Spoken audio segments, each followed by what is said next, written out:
एक नवीन नाटक सुरू केलं आहे. काही जणांना 144(2) याद्वारे माझी खात्री पटली आहे असं म्हणत असिस्टंट कमिशनर ऑफ पोलीस नोटिसा देतो 144(2) खाली आणि 15 ते दिनांक 19 रोजी 24 पर्यंत आपण ह्या विभागात राहू नये असा आदेश देत आहे. म्हणजे त्यांनी 20 तारखेलाही राहू नये आणि 15 ते 19 पण राहू नये ती नोटीस. हा काही गुन्हेगार नाही, याच्यावर एकही गुन्हा दाखल नाही, पण हा मतदार क्षेत्रामध्ये मतदारांवर प्रभाव टाकणारा माणूस आहे. त्याचे अनेक वर्ष त्या भागात गेले, तो लहानपणापासून त्या भागात वाढलाय. पोलीस कुठल्या अधिकाराने त्याला बाहेर काढतात? भारताचं संविधान काय म्हणतं? Article number 19(1)(d) ensures the right to move freely throughout the territory of India. Citizens have the liberty to move within the country, reside in any part of India and settle in any place of their choice. Article 19(1)(d) मोठं का विनाकारणाचं माझी खात्री पटलं म्हणून हे कोण ACP आहेत त्यांची नोटीस महत्वाची. कॉन्स्टिट्यूशन वरती डॉक्टर बाबासाहेब आंबेडकरांची सही आहे आणि याच्यावरती कोळेकरांची सही आहे. 91(d) हा माझा कॉन्स्टिट्यूशनल राईट आहे, राईट टू लिबर्टी आहे, हा माझा फंडामेंटल राईट आहे. ही कुठली पद्धत झाली कार्यकर्त्यांना छळायची आणि सतवायची? हा बाबा 2 मर्डर आहेत, 4 हाफ मर्डर आहेत, 2-4 रेप आहेत, तर ठीक आहे, त्या माणसावर एनसी नाही. फक्त मतदारांवर प्रभाव टाकू शकतो, मतदारांना घराच्या बाहेर काढू शकतो असा माणूस आहे. म्हणून तुला जरा सांगा की मतदानाच्या दिवशी आणि मतदानाच्या आधी 4 दिवस थांबूच नको. ही पोलिसांची वागणूकच चुकीची आहे. इतकंही राजकीय गुलाम पोलिसांनी होऊ नये. हे पोलिसी राज्य नाही आहे, ही लोकशाही आहे आणि संविधानाने 19(2) प्रमाणे दिलेले अधिकार हे आम्हाला स्वतंत्रपणाने भारतातल्या कुठल्याही भागात फिरण्याचे अधिकार देतात आणि कुठल्याही हद्दीत राहण्याचे अधिकार देतात. आणि कॉन्स्टिट्यूशन सुपरसीड्स एनी पॉवर. कॉन्स्टिट्यूशन ही कोणाच्याही अधिकारापेक्षा मोठी आहे. हे कोण कोळेकर सही करतात? डॉक्टर बाबासाहेब आंबेडकरांनी सही केलेलं संविधान मोठं, लोकसभेने राज्यसभेने पूर्ण देशाने स्वीकारलेलं संविधान मोठं की कोळेकरांची सही महत्वाची? पोलिसांनी आत्ताच आवर्त घ्यावं, नाहीतर आम्हाला काहीतरी वेगळं पाऊल टाकून आम्ही ज्या ज्या क्षेत्रामध्ये हे घडतंय ते क्षेत्र बंद करून टाकू संध्याकाळपासून.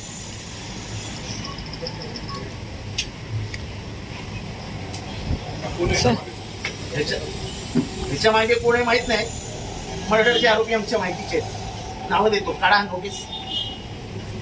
8 गुन्हे, पॉस्कोचे गुन्हे असलेले आम्हाला माहिती आहेत. या सहीच्या हे सही ज्यांनी केली ना त्यांच्या एरियामध्ये काढता नोटीस. बोक्काचे आरोपी मला माहिती आहेत, पॅरलवर बाहेर आले, काढता नोटीस. मी नाव आहे तो देऊन घरी जातो. तीच माणसं दुनियाभर फोन करून लोकांना दमदाटी करतायत, प्रचार करू नका, हे करू नका, ते करू नका. आम्ही शांतपणाने ऐकतो की जाऊ द्या, निवडणुकांमध्ये हे सगळं चालतं. पण पोलिसांचा जर वापर होणार असेल आणि जोर जबरदस्तीने जर तुम्ही आम्हाला घरी बसवण्याचा प्लॅन करणार असाल तर मात्र सहन केला जाणार नाही. ही निवडणूकच आम्ही लोकशाही वाचवण्यासाठी करतोय. ही लोकशाहीची हत्या मी ही महाराष्ट्रासमोर ठेवतो. आम्ही उत्तरही लगेच तयार केलेलं आहे. आम्ही हे उत्तर डिस्ट्रिक्ट मॅजिस्ट्रेटला पाठवतोय आणि त्याची एक कंप्लेंट आम्ही इलेक्शन कमिशन ऑफ इंडियालाही पाठवतो आहोत.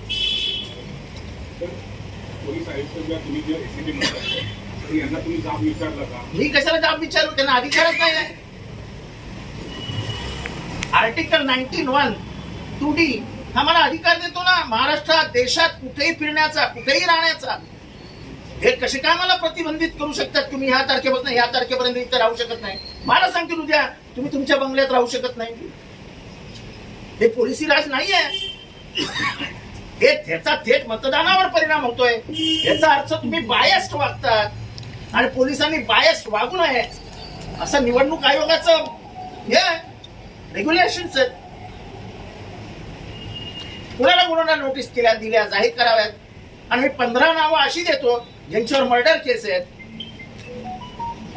ज्यांच्यावर मुक्का आहे आणि ते दिवस रात्र फिरतायत, दम देत आहेत, लोकांना मारण्याच्या धमक्या देत आहेत, त्यांच्यावरती काही कारवाई होत नाही. तरी आम्ही कंप्लेंट केलेला नाही.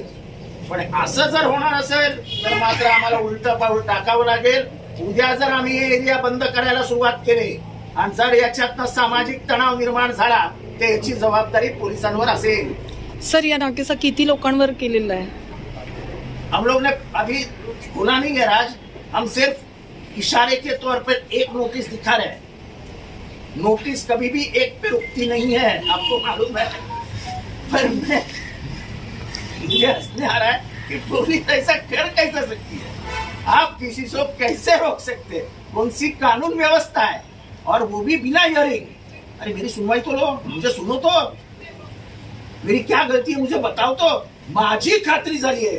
अरे तू कोण? त्यामध्ये काही कारण त्यांनी व्यक्त काय केलेलं का? कारण असो, तू कोण? माझी खात्री झाली आहे. अरे तुझी खात्री म्हणजे काय? जागतिक न्याय आहे की काय? ये क्या लिखता है इधर? ज्या अर्थी माझी खात्री झाली आहे. अरे तुझी खात्री काय होईल? ये मजाक मस्ती में मत लो पुलिस लोगों को, मैं कह रहा हूं. इसके बहुत बड़े परिणाम हो जाएंगे और फिर हमको लुंगली मत दिखाना कि तुम्हारे वजह से हुआ. राजकीय विरोधाभास आहे का याच्या मागे पोलिसांनी? हे बघा, हे पोलीस कुठल्याही राजकारणाशिवाय करू शकत नाही. तेच मी विचार. पोलीस हे बळीचे बकरे होत आहेत. पण त्यांनी समजून घ्यायला पाहिजे, त्यांनी ताठमानेने सांगायला पाहिजे की संविधानाच्या आर्टिकल प्रमाणे आम्ही कोणालाही प्रतिबंधित करू शकत नाही. तुम्ही एखाद्या गुन्हेगाराला जर इथे राहत असला आणि त्याच्यावर 2 मर्डर असेल आणि तो जर बेलवर बाहेर असेल आणि त्याने त्याच्यानंतर कुठलाही गुन्हा केला नसेल तर त्याला तुम्ही सांगू शकत नाही की तू या घरात राहू नकोस. तो त्याचा अधिकार आहे. Until and unless convicted, he is declared innocent. जोपर्यंत त्याला सजा होत नाही तोपर्यंत तो गुन्हेगार नाही असं संविधानात म्हटलेलं आहे. आम्ही जे सांगतोय ते संविधान सांगतोय आणि म्हणून आम्ही सांगतोय की यांना संविधानच उडवून लावायचंय, यांना पोलिसी राज्यच आणायचंय. पोलिसी राज्य आणलं की असं सगळं करायला मोकळे झाले. कुछ भी करो, कानून को फाड़ दो, फेक दो. संविधान बदलण्याची मागच्या काही दिवसांत मग हेच आहे ना, हे संविधान. अरे तुम्ही आर्टिकल, हे जो संविधानाचा भाग आहे, आर्टिकल 19(1)(d), 19(1)(d) हा संविधानाचा भाग आहे. त्यांच्या इच्छेप्रमाणे ते कुठेही थांबू शकतात. असं संविधान सांगत असताना तुम्ही सांगता तुम्ही राहायचं नाही. ही पोलिसी दडपशाही आहे. साम दाम दंडभेद असं ही या पोलिसी दडपशाही आहे. पोलिसांचा वापर केला जातोय मतदानापासून किंवा असा अधिकार वापरून मतदान क्षेत्रापासून 5 किलोमीटर विरोधी पक्षाच्या कार्यकर्त्यांना दूर ठेवणं हे लोकशाहीला मंजूर नाही आहे. आता तर महत्वाचं कामं सुरू झाली. स्लिप वाटणं सुरू झालं, ते पेपर पॅम्पलेट्स वाटणं सुरू झालं, मतदारांच्या घरी जाऊन त्यांना समजावणं सुरू झालं. हे सगळं शेवटच्या 3-4 दिवसातच होतं. म्हणजे याचा अर्थ लोकशाही मधली ही प्रक्रिया विरोधकांना बाहेर घालून बंद पाडायची. सामदाम दंडभेद वापरला जातो. हे काय आता हे ह्याच्यापेक्षा सामदाम दंडभेद काय होतो? आणि मी पुराव्यावर बोलतोय. आणि आता आम्ही 15 मिनिटं आधी याची जी अथॉरिटी आहे डिस्ट्रिक्ट मॅजिस्ट्रेट त्याच्याकडे आम्ही अर्ज पण टाकतो. आम्ही इलेक्शन कमिशनला पण कळवतो. आणि असे अन्याय आम्ही सहन करणारी माणसं नाही. आम्ही लोकशाहीला मानणारी माणसं आहोत. लोकशाही पद्धतीने उद्या जर आम्ही कुठला बंद बिंदाचा अहवाल दिला आणि त्याच्यात जर काही झालं तर त्याची जबाबदारी पोलिसांवर राहील.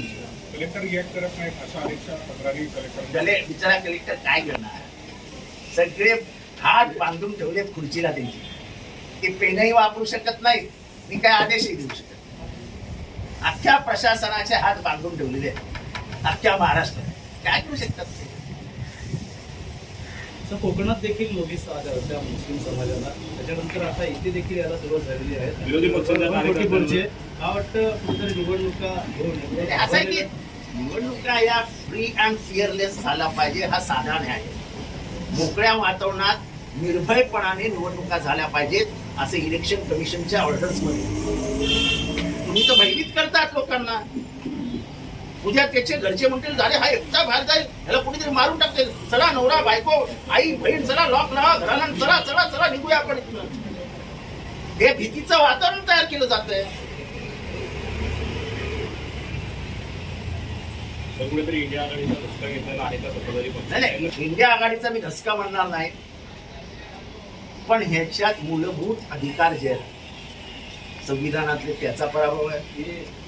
फ्री अँड फिअरलेस इलेक्शन हे जे तत्व आहे निवडणुकांमधलं त्याच्यावरती कुऱ्हाड चालवली गेली आहे आणि पोलिसांकडनं हे अपेक्षित नाही. हे वातावरण खराब करणारी पत्रकं आहेत. कारण नसताना महाराष्ट्रातलं वातावरण खराब करू नका. तुम्हाला निवडणुका लढवायच्यात लढवा, तुम्हाला रोड शो करायचे करा. आम्ही काही म्हणत नाहीये, पण मात्र लोकांना निवडणुकीपासून आणि मतदानापासून वंचित ठेवणे आणि घाबरवणे हे कायद्यात बसत नाही आणि लोकशाही मार्गाने आम्ही ते सहन करणार नाही. एक तरफ भारतीय चुनाव और जिस तरीके से ऐड लगातार कर रहे हैं कि लोग अपने घर से बाहर निकले और वोट करें, और अब वोट का अधिकार जिस तरीके से इनका छीना जा रहा है उसको कि आपको किसने अधिकार दिया? उनको 15 तारीख से लेके 19 को रात तक तुम घर से बाहर निकलो, इधर से चले जाओ, हमको खर्चा दो ना रहने का, बाहर होटल का खर्चा दो, मैं ताजमहल में भेजता हूँ सबको रहने के लिए. पुलिस ने 1-2 लाख रुपया दे दिया तो मैं अच्छा खाना पीना खिलाऊंगा उनको. दे दो इतना पैसा. अरे जो लोग मतदार जानते हैं कि मैं इसके ऊपर विश्वास कर सकता हूँ, ये मेरे भलाई के लिए कर रहा है, तो कुछ करेगा वो, आप उसको ही भगा दे रहे हो. आवडत्या कोणत्या पक्षातल्या कार्यकर्त्यांना अशा प्रकारचे असं आहे की पक्षविक्ष याच्यात बघू नका. सत्ताधारी पक्षाच्या एकाही माणसाला गेलेलं नाही, हे सगळ्या विरोधी पक्षातल्या लोकांना आलेलं आहे. मी सत्ताधारी पक्षातले कमीत कमी 10 लोक दाखवतो, त्यांच्यावर 2 पेक्षा अधिक मर्डर दाखल आहेत, जे उघडपणाने फिरतायत आणि पोलीस काही करणार नाही, ते एकही नोटीस देणार नाही. डॅमेज करण्याचं काम सुरू आहे का या ठिकाणी? डॅमेज करण्याचं काम सुरू आहे हे का? काय, हे डॅमेज करण्याचंच काम आहे, पण त्यांना कळत नाही. हे जेव्हा लोकांपर्यंत पोहोचेल की हे अशा पद्धतीने वागतायत, किंवा लोक ह्यांना डॅमेज करतील की हा सरळ सरळ कायद्याचा गैरवापर करून लोकांना चूप बसवण्याचा प्रयत्न करणार आहे. हे ही नोटीस आहे ना, ही सर्वात डॅमेजिंग नोटीस आहे. कारण का आता ह्या माणसाला नोटीस दिली आहे, याचे कमीत कमी 15,000 समर्थक असतील. ते 15,000 समर्थक त्वेषाने बाहेर पडतील. हे काय चालू झालंय?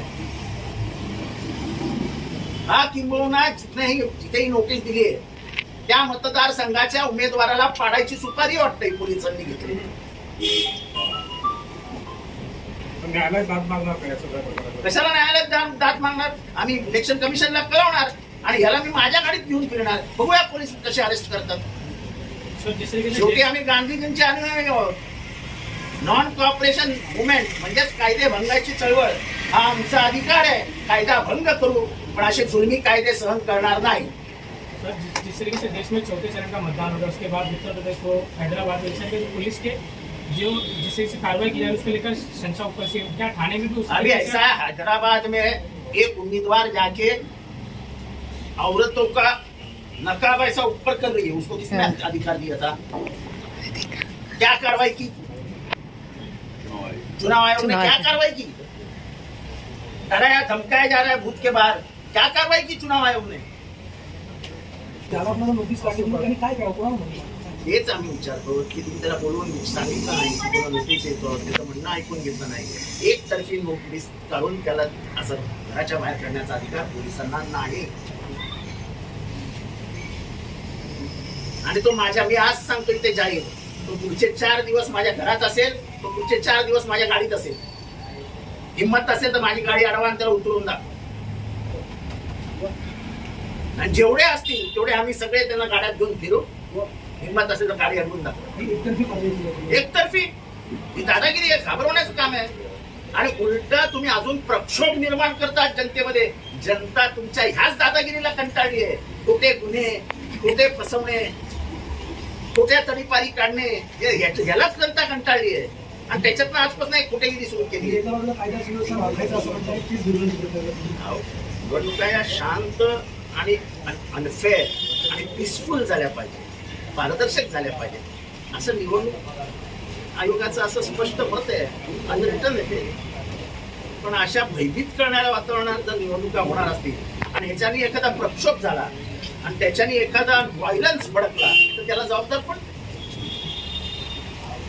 का म्हणून पोरांनी सहन करायचं की तुम्ही बाहेर जा, का सहन करायचं? हा देश हा एकाचा नाही आहे, हा देश समस्त भारतीय नागरिकांचा आहे आणि आम्ही संविधान मानणारे लोक आहोत, संविधानाचं पालन